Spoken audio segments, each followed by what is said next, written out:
Hello and welcome back to Nowhere to Invest. I'm Robert Sadler. I'm the founder of Nowhere to Invest, and in this series of videos, of which this is video number 5, I've been teaching you all how to invest during a crisis, or at least not letting a crisis hold you back. Now, specifically in this video, I want to ask the question, are your emotions holding you back from making investments? And I know that many people will see making an investment as what would seem to be a rational choice that you think about, but a lot of times you have hidden emotional roadblocks that are holding you back, causing you to lose money or stopping you from making an investment in the first place. So by the time you finish watching this video, you will be immunized from these mistakes. You will know when you're making one of these emotional choices as opposed to a rational investment choice, and hopefully as a result you'll have better results from your investing. So the list of emotional biases that researchers have discovered, there's 6 of them, and they are, excuse me while I consult my notes, they are loss aversion, overconfidence, self-control bias, status quo bias, endowment bias, and regret aversion bias. Now, probably most of those don't make much sense to you. We all know somebody who's overconfident, or maybe we've been overconfident ourselves. But many of the others have sort of peculiar names, but I'll explain those to you so that you'll understand exactly what they mean, and if there's something that perhaps you might be suffering from. So the first emotional bias or emotional roadblock that I want to talk about is loss aversion. Now, loss aversion is when you act in such a way as to avoid a loss, which naturally, we certainly want to avoid losses, but what's happening is that you're not necessarily evaluating the investment decision from a rational point of view, and actually it is fear that is driving your decision. And a lot of times we don't even realize when this is happening, but fear has a way of taking hold of us. So what does this mean? Well, losses are more powerful than gains for the human psyche, and what can happen is that people will tend to hold on to a losing position. So let's say that you bought a stock and it's gone down in value. People will tend to hold on to that losing stock because they don't want to crystallize that loss. Because of course, if they sell that stock at a loss, well, now they've made a loss, and there's no getting away from that. But some people will hold on to a losing position in the hope that it will turn around and then they'll have a gain. And of course, we all feel better if we have a gain. So where have I seen this happen? In a lot of my work with real estate investors, I've seen real estate investors hold on to a portfolio where they've already lost all their money. And perhaps the best thing to do is to simply sell the real estate investment and move on. But they don't. And there is a sense of an attachment to these assets, although the key thing is really they just don't want to make that loss. And so I had a couple of clients who had investments in and around Brussels in Belgium. They had a portfolio of office buildings, and the value of these office buildings or this portfolio had fallen below the value of the loan that they'd used to purchase these buildings. And so at that stage, it was a difficult thing, because they're going to have to reach into their pockets and pay out some money to the bank if they sell the properties. But the issue is that even though if you consider when you make a real estate investment and you use bank debt, the bank will typically only pay a small portion of that of the amount of the investment. So let's say maybe 65-70% of the total value of the portfolio, which means the investor themselves is putting in around about 35%, or let's say, for example, 60-70% will be from the bank and 30-40% will be from the investor. So when that property value falls to the level of the loan, then you've effectively lost your investment at that point. So what I observed these investors do was to hold on to this portfolio in the hope that the value would go back up again. Now, it never really did. I mean, it did. They were able to do a few things to improve the value of the office building slightly. So what did they do? They did some refurbishment work, in one of the properties, and that raised the value to the point where the loan was more or less the same as the value of the portfolio. But all of this took years, and of course there was money involved in fixing up these properties. So did the investors really gain here? It's probably not much. They'd already lost their initial investment, and now they're putting more money in. We would call that, in the investment profession, throwing good money after bad. So perhaps what might have been better for them, rather than putting in more money into this portfolio, would have been to sell the portfolio, pay the bank off, whatever was remaining, and then instead of putting in more funds into this portfolio, use those funds for another investment. So that's an example of that. But what typically happens with people who find themselves in this position of holding onto losses is that they tend to sell winning stocks. So if you have a stock that's going up in value, that's good, but sometimes people will sell it in case the value falls and they lose their gain. So you have that going on as well. So what you have is essentially a riskier portfolio where you're selling the winners in your portfolio and you're holding on to the losers. Doesn't make sense, but this happens to people, and they wind up driving themselves into these risky and unprofitable investments. So the solution to that, and it all comes back to the framework which I've mentioned to you before, but have your goals in mind, and certainly when it comes to stocks or real estate investments, you need to have a line at which you will sell that investment, and that line could be a positive line when you've made the return you wanted, or you've achieved the goal you wanted from that investment. Or if things go bad and it starts falling, you've got a line at which point you will sell that investment to prevent yourself from having further losses. You sell the investment, you use the proceeds, you buy a better investment, and you learn from the mistake. That's how you solve the loss aversion emotional roadblock, having a framework in mind, having a strategy, and acting upon it. So that's number one. Number two is overconfidence. So what do we mean by overconfidence? This is having an unwarranted faith in your own reasoning, judgment, or ability. And we can all of us can fall victim to this. I'm sure I have, and many of you, if you haven't fallen victim to overconfidence yourself at some point, you know somebody who has, even if they don't. So what happens here? People who are overconfident tend to underestimate risks and overestimate the returns that they're going to get from their investment. And again, I've seen this happen in real estate. So one of my clients, he had a portfolio of 6 construction properties. Each construction project was for multifamily housing block. Now the thing is with this chap is that he had no experience in construction or real estate or any of these types of investments.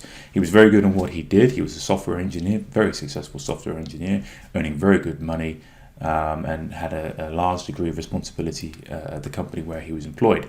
So quite reasonably, he wanted to look to diversify his income and make some money doing something different. The problem is that construction projects in real estate are just about the most complicated and most advanced form of real estate investments that you can get into. So I don't recommend them for the beginner. But probably looking at his own ability and his successes in the past, he felt very good about his own ability. Unfortunately, what had happened here is that he had overestimated his ability. He had overconfidence in his ability to manage and direct an investment of this sort. So what happened in the end? Well, what he told me is that he netted out his gains with his losses. So he had no gain but no loss is what he told me. But I don't know for sure because I haven't looked at his portfolio. But my guess, based on my own knowledge, is that however way you look at it, it's a loss, because the money that he could put into this investment, he could have put into a different investment, and instead of making zero over that period of time, or even less, he could have perhaps made a significant amount of money with the funds that he put into this investment, and had no hassle, no worries about dealing with contractors and delays, building contractors, getting loans from the bank, all of these sorts of things that can take up an awful lot of your time. He could have, put his money maybe in a passive investment and sat back and focused on what he's very good at, which is software engineering. So what's the solution to that? Well, the solution to that is to ensure that you review all your results, again, based on a framework, based on an investment strategy. So as well as reviewing what it is that you're good at and understand, and comparing that to what the requirements are for certain types of investments, that's number one. But number two, you need to monitor and manage these investments. Now, this may sound like a lot of work, and it is, but if you're going to get into real estate projects, it is a lot of work, and it's something to think about up front and decide if that's somewhere you want to spend your time. The other part of the solution to make sure that you're not falling victim to overconfidence. So let's say stocks, for example, because stocks you can buy and sell quite easily, and there's not a lot of management for you. But what you still want to do is figure out what you expected to get out of that return, out of that investment, compare it to what actually happens, review this on a periodic basis, and but also compare it to the market return. So going back to the real estate construction project, my client told me he made a zero return over 2 to 3 years. Well, what was the market return on real estate over that time? And typically, the overall market return on real estate is about 9-10%. So he missed out on 9 or 10% per year over 2 to 3 years. So if he's going to compare the market return with his actual return, then he has a very good sense of how well he's performed, and then can think carefully about the next investment. So the next emotional roadblock I want to deal with is the self-control bias. So what is that? Well, this is one that I know we all suffer from. And this is failing to act in pursuit of your goals. What do we mean by that? Well, here's a way to put it to you that you'll definitely understand.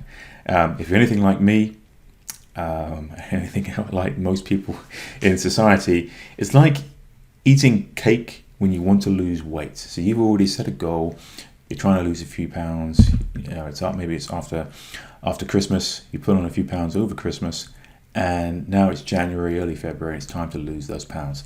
Well, I've had this problem myself.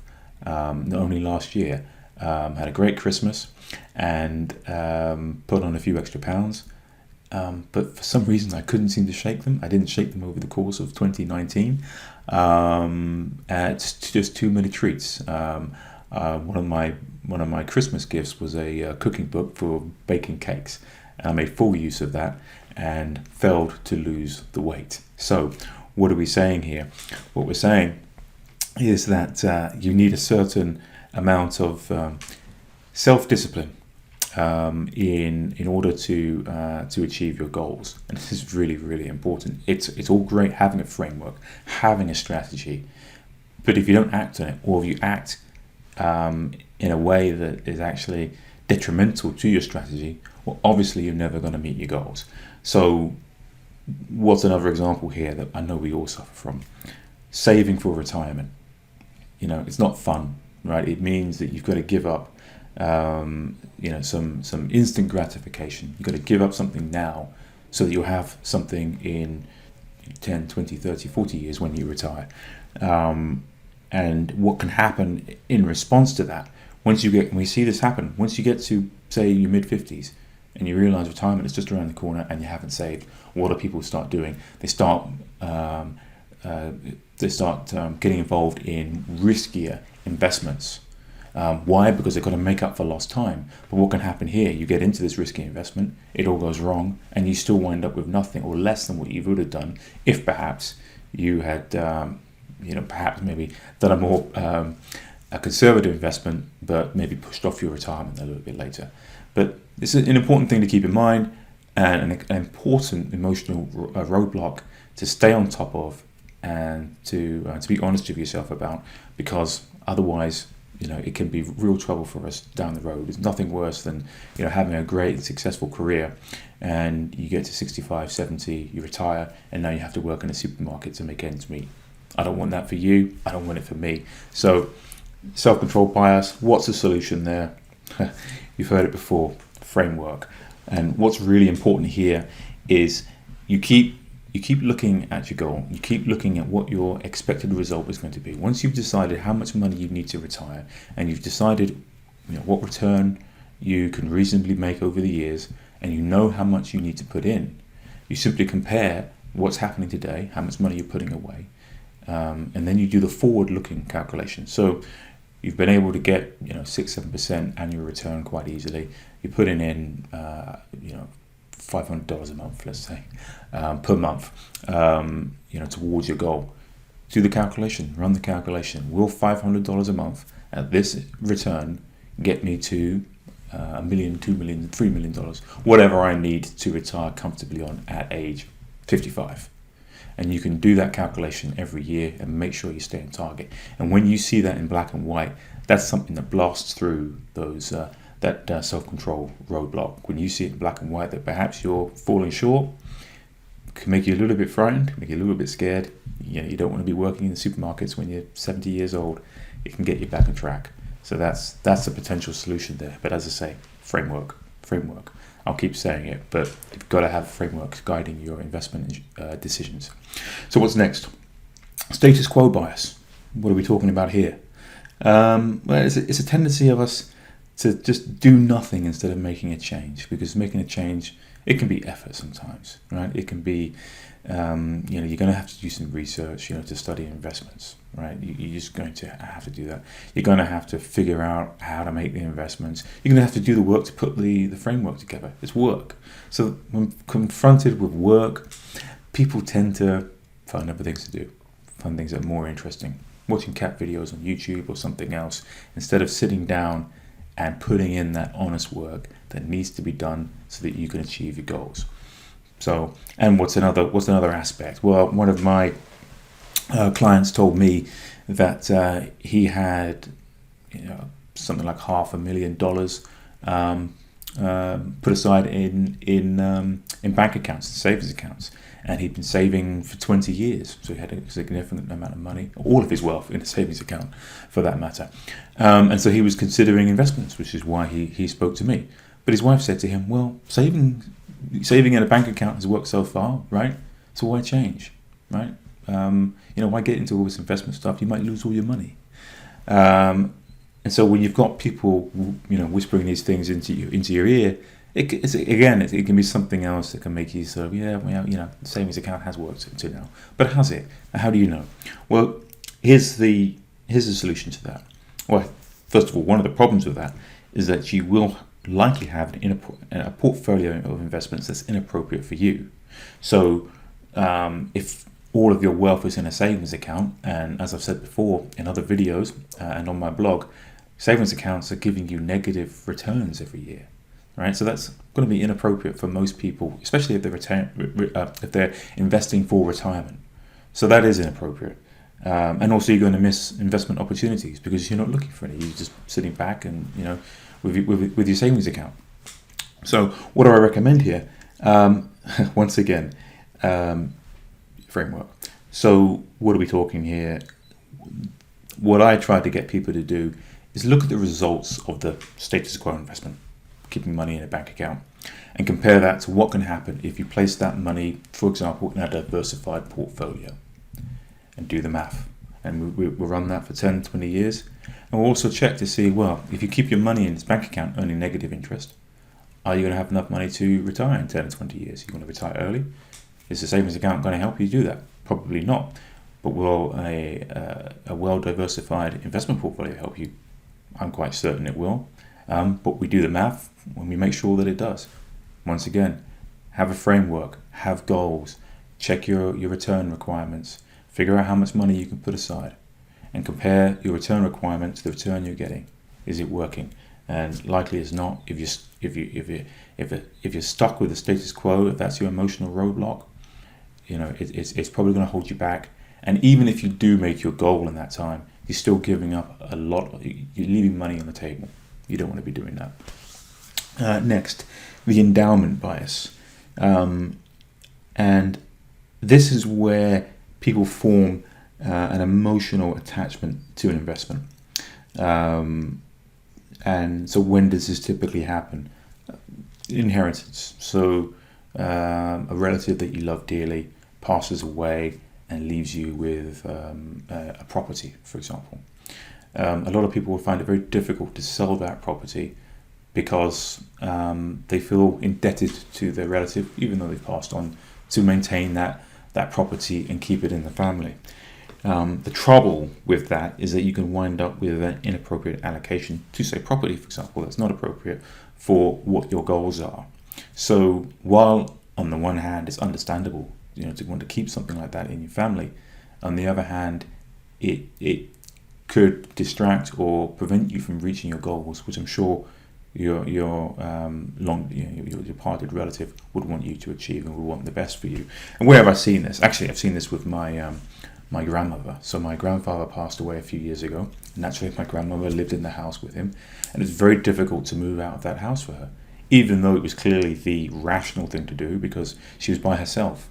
She was very elderly, in her 90s, and very difficult for her she couldn't take care of herself, and she's all by herself and got a big house to look after, and it's quite lonely. Now eventually we were able to convince her to leave the house, and we sold the house, and now she has cash which she's able to use to meet other goals in her life at this moment in time. But she hung on to the house for a good few years, and we understand why. It was a connection to her departed husband. But this is an example of the kinds of emotional attachments that people build to objects. We all have them. I have attachments to the house I live in, and there are other sort of either investments or properties that we have sentimental values, sentimental attachment to, that perhaps, if we looked at the numbers, we might decide for ourselves that perhaps it's time to move on. So, as I said, the solution to that one really is to say to yourself, particularly if it's an investment, if you took the amount of the value of the investment, if that inheritance came to you in cash as opposed to a property, how would you invest it in that situation?